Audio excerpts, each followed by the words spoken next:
Moko kuom jodolo e kaunti ma Mombasa jiwo josiasa mondo mi oduok chien liet mar siasa e pachoka kendo giket maino e chenro mageto kelo dongruok ne jopiny. Kane giloso gi jofwamb weche Mombasa, gikoni tulo mag siasa mosebedo ka nyiedhore e kinde ka kinde en ranyisi ni kwe kidek bedo maonge ka kinde yiero ochopo higa manyien. Gijiwo jodolo e pachoka mondo mi olemne piny Kenya kako machielo. Bende gijiwo rowere mondo mi otangi moko kuom josiasa makidek tiyo kodgi e kelo tulo.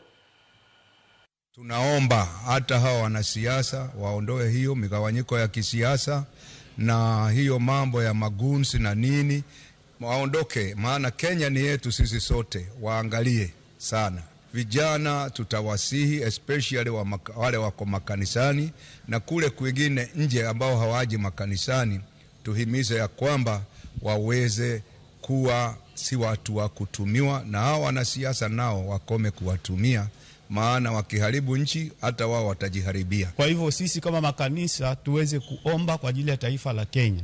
Number 2, nataka kusema ya kwamba tafadhali wale wote ambao wanafikiria kwamba wanaweza kuingia kanisani na kuweza kupiga waumini na washirika katika makanisa, hiyo tunakataa. The issue of the political space is a very delicate issue, and we would like to just advise the politicians to be cautious when they talk, whether inside the church or outside.